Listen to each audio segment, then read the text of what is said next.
is the 425. Welcome, y'all. I am at Coach Torres _ on Twitter. He is at Coach Miller06 on Twitter. Bringing some football talk to y'all today. Jeremy, it was a pretty good weekend of football, man. That Washington Oregon game was off the chain, man. I don't know if you got a chance to watch that one. That was Yeah, going for on at the sure. same time as your Longhorns versus TCU. But we're gonna start with Ole Miss Bama. I think. What do you got to say about the SEC, man? Man, Ole Miss is so close yet so far away. It's amazing. Man, I don't there may be people putting up better stats, but there's nobody that plays the quarterback position better than Bryce Young. I mean, Yeah, he's agreed. just on a week in, week out basis. It's just incredible the things that he does to keep their team in games and win games. And Ole Miss, they got the run game going better than I thought, and they had the lead quite a few times. But Alabama was able to pull away at the end, and you could visibly see how mad Lane Kiffin was.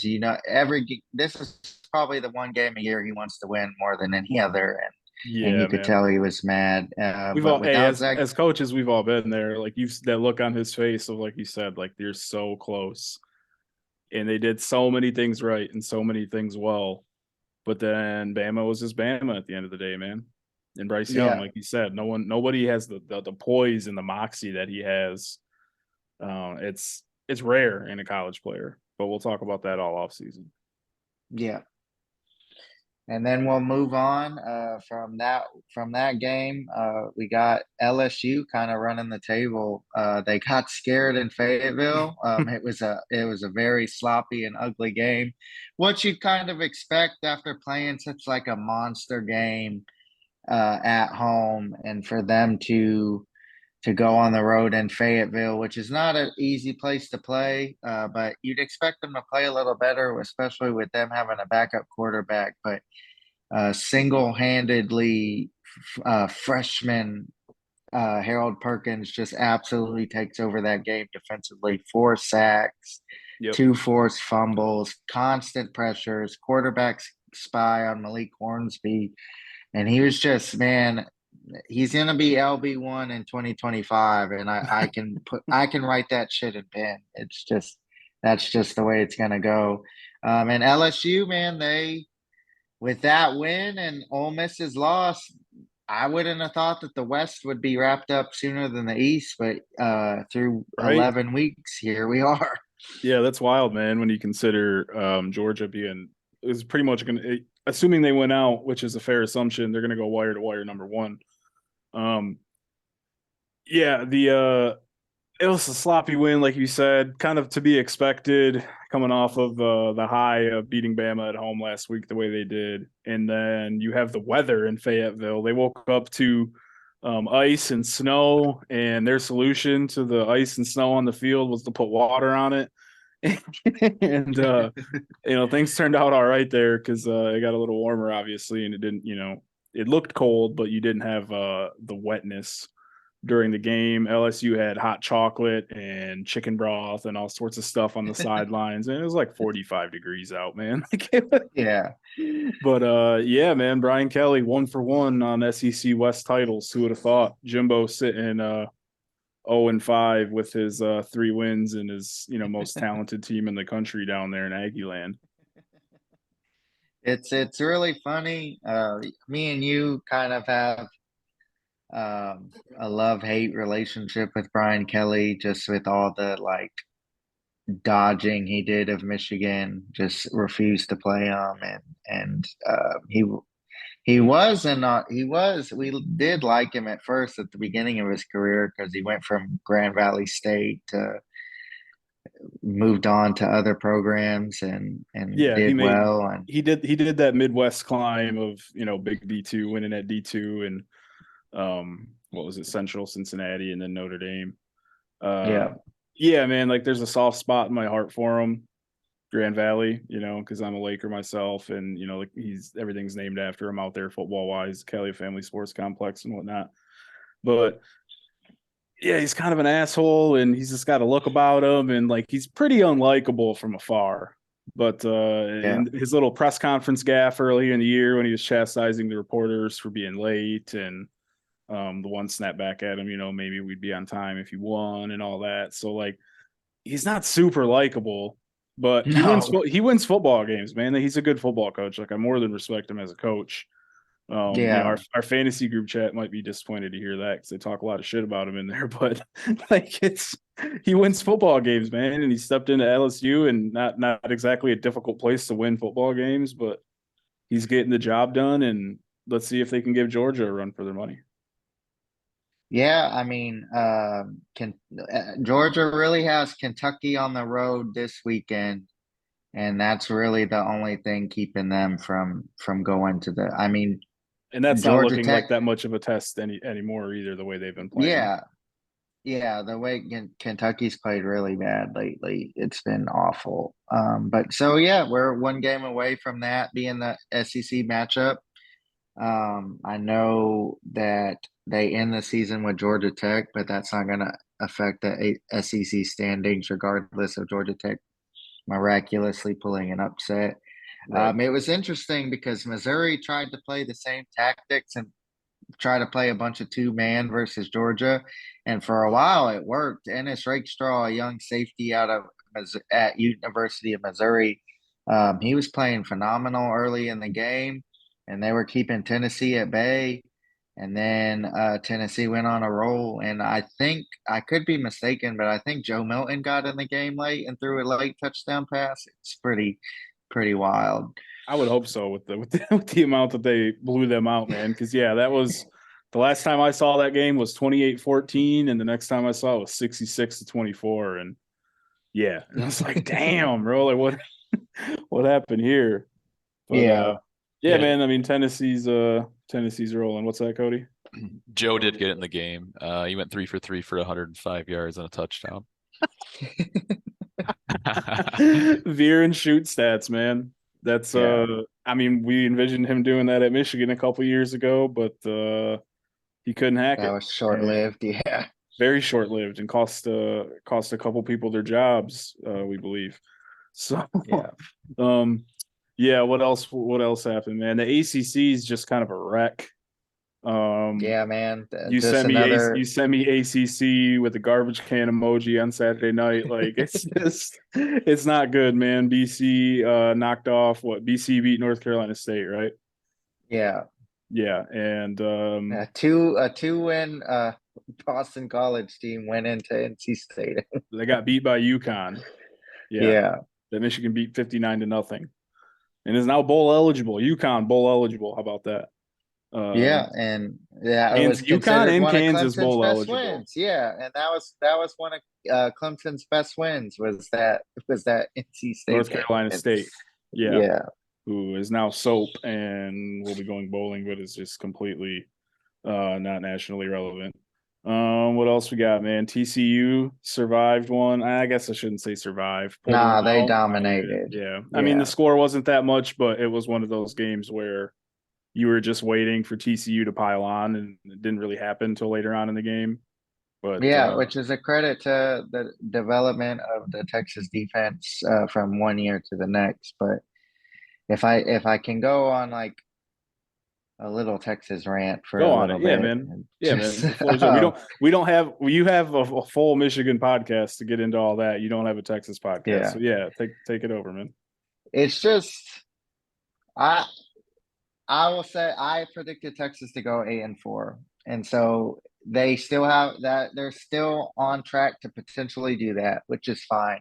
And I'll say they look light years better on defense than they did last year. So I see the player development, and it's something that I haven't seen at Texas in a really long time. Texas. But at the same time, just the way they have lost games has just been extremely frustrating. And the other thing that's frustrating is just the last 15 years, we've had four coaches try to rebuild the Texas program. And now we've had Baylor survive a scandal mysteriously and get rebuilt twice. And we've seen TCU get rebuilt in a year, And it's hard. It's hard as a Texas fan knowing that you've seen all these other programs get rebuilt faster with lesser talent or perceived lesser talent than what you're recruiting on a year in, year out basis. I'm not throwing in the towel on Sark. I think that again, I've seen noticeable strides as far as a culture and a defensive mentality and the way that players have actually been developed under him, and that's a good sign. And hopefully he can finish up this season strong and get another top five class. But at the same time, it's just as a Texas fan, it's kind of you're just like, how the hell did Baylor survive a scandal and get rebuilt twice in the same amount of time that Texas has failed to get back on to where everyone expects them to be? Yeah, so from my perspective on Texas, as far as the game goes, Saturday night, I watched a good chunk of it on the second screen. And there were probably 2 times where I was going to text you, like, is Bijan hurt? Like, where's Bijan? And Yeah, I do. I mean, yeah. he's arguably the best player in college football. He's not going to win the Heisman this year, but as far as talent goes, maybe Will Anderson, but that's again another story for another day. But it's just like he had 12 carries for 29 yards. Like, those numbers, his carries need to be doubled at least. It's a 17-10 game. It's not like you guys were down 3 scores all night and you had to sling the rock everywhere. I don't So know. that's just Yeah. it's just my perspective on that part. And the yeah, other, go ahead. I mean, I don't know. It's just something that happens to Texas coaches when it's like they have all the momentum built and everything is ready for them to take it where it needs to be. Pull up their year. All they need to do is just win the big game, and we just fall flat on our face. And it's like they have a brain fart because it's their side of the ball that continues to not live up to the expectations that has been set from previous stops or previous games or previous years. It's just, yeah, I mean, that's all I really have to say on it. I mean, I think it's going in the right direction. It's just going slower than anyone would hope. Yeah, so I mean, correct me if I'm wrong here, but it seems like you're mentioning, Baylor getting rebuilt twice with a scandal. We'll all see Art Riles in hell, but in TCU getting turned around in a year. It seems eerily similar to like Michigan there for a while, where it's almost bigger than the football team. It's their psyche, or it's the outside pressure, the outside noise, or people, putting their hands where they shouldn't. And I'm sure it's tough at Texas with the amount of money people throw around down there at the boosters and whatnot. It's a totally different atmosphere. But Yeah, you just but got I to mean, imagine something like that is at play there. yeah, I mean, it's been a problem in the past with boosters kind of throwing their weight around. But under Chris Del Conte, the new AD, he's kind of been Ward Manuel and his predecessor before him. It's just Yeah. he's right the ship, and now everything at Texas is like centered, and everybody's on the same wavelength, and that's also what makes this time feel a little different than it has in past years because Yeah, that's huge. Yeah. So I mean, that's all I can hope. I mean, we'll No, see what happens that's a next big piece year. right there, man. Because imagine, would you think Miami fans and like Mike Ryan and those guys would be as excited about Mario Cristobal as they are if they still had the former administration that Oh didn't care and no. wasn't aligned? Like, it's Yeah. hard to succeed without that support. So, like you said, like it feels a little bit different, although as much of it does feel the same, where the losses are kind of the same and it's Yeah. like deja vu. But it's still Yeah. year 2, right? Yeah, year Year 2, 2 yeah. for Stark. Yeah, you got Quinn I Ewers mean, there. It's gonna be hard to screw yeah. him up. If they can finish 8-4, I'll be happy. I mean, that's all I can really ask for. And they gave us a shot in November to actually win something. And like I Right. said on the Homer pod a couple weeks ago, like you just want to be playing meaningful football in November, and that's all Mhm. you can really ask for. But we'll segue from that into Pac-12 talk. We already talked about the Washington Oregon game. No, we Bo didn't, Nix. bro. We didn't talk about that game at all, bro. That game was sick, dude. That was probably the best game I've seen all year, man. Start to Yeah, finish.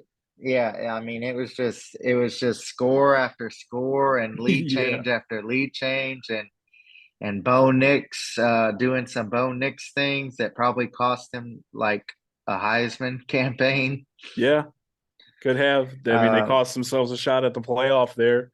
It was, dude. I mean, night games in Autzen are always cool. It's a great atmosphere. It's smaller. It's yeah, always raucous. Like it's one of the toughest places to play in the country. Legitimately, one of the toughest places to play in the country. And they had the color rush unis going, and like it was just so college football, man, and the ebbs and the flows and the back and forth. And Michael Penix no. was lights out all night, man. Their biggest rivalry. It was just Yep. it had all the makings, and it was a barn burner. And like you said, it cost Oregon their playoff hopes. UCLA also took an inexplicable loss to Jed Fish in Arizona. Um, Yeah, good for Jed Fish, man. yeah, Talking about going in the right direction. He's got Jaden Delora down there. Yeah, that was unexpected for sure. And UCLA, not for real. As good as they've played all year. They're still a damn yeah. good football team, but not quite for real. And now the Pac-12's hopes dwindle on USC, who faces UCLA on the road this weekend. Yep, I saw on Twitter today, we got Gus and Joel on the call. Big noon Saturday's big 8 p.m. Saturday on this week. So yeah, so it's obviously a 5 o'clock start in Cali, but that'll be a good game. Should be a good ball game, and it's always visually appealing. They both wear their home jerseys as well. Yeah. So yeah, what else we got? UNC. I'm just bouncing around scoreboard here real quick. North Carolina knocked off Wake Forest. That was a decent ball game. You guys want me to pull up the scoreboard? Yeah, man, go ahead and pull up the scoreboard. We'll just run some things down, and then we can finish off what we got on the topic sheet here. I don't know if All right, let's Josh start at the top. Downs will leave this year, but he's having a hell of a year as a receiver. Him and Drake May have a special connection. Yeah, Drake May's on fire there. PFF was tweeting about him having a Heisman campaign over the weekend. He leads the country in touchdown passes. And they're Yeah. quietly, what, 8-1, 9-1? Yep. And they're in the ACC Yep. championship game. So Yeah. if they go and beat Clemson and win out, I mean, they're going to find themselves a top 10 team. And, you know, we'll see if they can hang that long. But yeah. Let me So keep scrolling here. yeah, man, just scroll slowly there. Well, if Talked about all these Clemson games so ends up far. being if Clemson ends up being their ACC championship game, I would, if I could bet money on North Carolina would win that game, I would. I'm thinking Because I so just too, don't. man. I didn't just watch don't any of think. Clemson Louisville. Did you? Did you watch them at all? Just some like brief.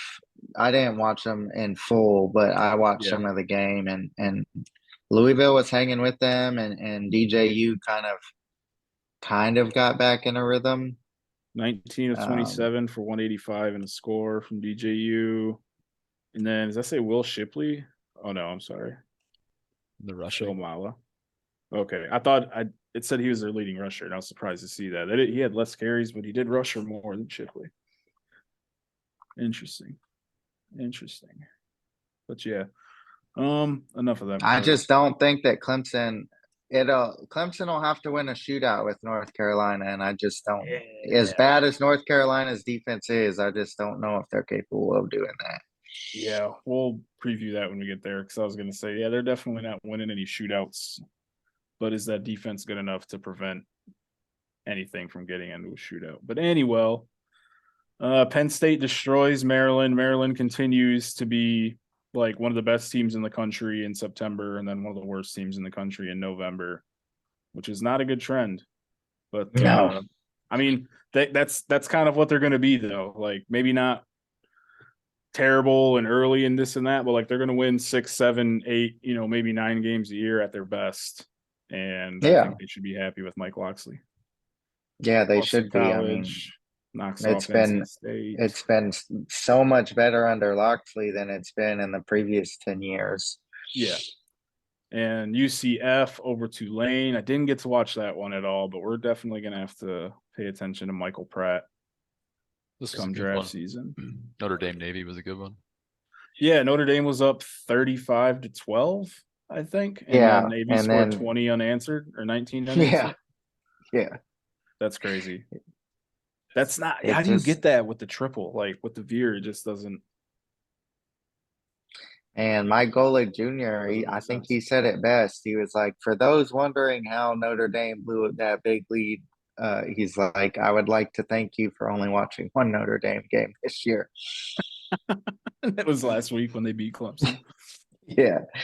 Purdue knocks off Illinois. That has huge Big Ten West implications as we have 4 teams tied at 4-3 in the Big Ten West. Who the hell knows what's happening there? Syracuse was 6-0. They're now 6-4. They're not looking very 4 good. straight losses. They got No, it's skunked yeah. by the Seminoles. And Florida State just keeps getting better. Yeah, they are, man. Jordan Travis has, like, a couple years ago, they literally just run. Like, we just have to run the quarterback, and that's all we can do. Like when he took over from Will Blackman, and now he's one of the highest graded quarterbacks in the country. We'll be the determiner of that when his time comes. But yeah, man, they're 7-3. They're rolling right now. And then lastly, we have Vanderbilt getting their first SEC win since 2019, I think. First conference win since 2019. So it's a 25 Yeah, it's game been a losing 26. streak. Yeah. And Will Levis, 11 of 23 for 109 and 1 interception. That's no bueno. No. I'm gonna be interested to scout him to see the difference between the beginning of the year and he's got that injury, that shoulder injury has to be lingering on because there's just no way he's regressed this much. Yeah, I mean, I would hope not, considering that he was already and definitely is like a project guy that just has is a tools guy. Like, look at the arm, I can turn him into a quarterback. It's like the polar opposite of what Bryce. And he's gonna win the interviews, and he's gonna be a weight room warrior. Right? Yeah, he's a leader. He's a rah-rah guy, and all that stuff. Let's wrap up with who you got in your Heisman race right now, man. I didn't put my usual Heisman rankings out this week, but I'm curious to see if anything's changed in your camp. I've got Hooker at 1. I've got Corum at 2, which we'll get into on the Homer pod. I've got Stroud at 3, Williams at 4, and then that 5th spot, if they even need to have somebody else, is kind of up for grabs with disappointing showing from not only Bo Nix but Bijan Robinson. Also, we mentioned earlier with his struggles, and those are I think Stroud, Corum, and Hooker have a legitimate chance to win. Caleb Williams is kind of flying under the radar, but he's put up good numbers and he's been their leader all season. But they have to continue to win out for him to even be in the conversation with the top 3 in my mind.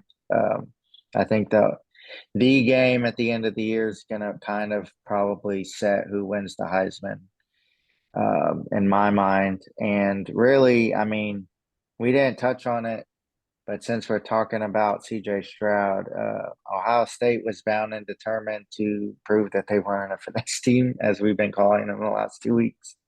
And they succeeded for at least a game. They played lights out defensively. Obviously, Indiana couldn't stack the box the way that they did against Michigan. Because the Ohio State's weapons are just too dangerous, and even with them pounding the rock, they still found a way for Marvin Harrison to just be the all-star stud, probably number 1 receiver overall in 2024 that he is. Yeah, I'll touch on the Heisman thing real quick. Nothing's really changed for me. Like you said, it's those guys. And we're talking New York invites. It really hasn't been 5 lately. It's been 4. So, Yeah. You're talking the 3 guys, Stroud, Hooker, and Corum. And then that 4th spot, for me, it's, it can be Caleb Williams, but you're looking at Caleb Williams, or it's almost ceremonial, honestly, or a Bo Nix, or at this point, maybe even a Drake May, like we just said a minute ago. Yeah. And then as far as the Ohio State stuff goes, yeah, they're bound and determined to run the ball. Their backfield's backed up. Travion's not 100%. He hasn't been all year. He's not going to be. Mayan Williams leaves almost every game, it feels like, and has to go back to the locker room for some reason or another. And DeJuan Jones was out at right tackle, who for my money it's addition by subtraction there. I know a lot of people are high on him as a lineman. I am not. But and like you made the point that we talked about on Saturday, they can't commit that extra guy to the run like they did against Michigan because of the passing threats and the receivers skill that they have. And that is a little bit of an indictment on Michigan. But like you mentioned, Marvin Harrison Jr. going to be in wide receiver 1 in his draft class. I made the offhand remark to you that he was going to be overall number 1 a couple weeks ago.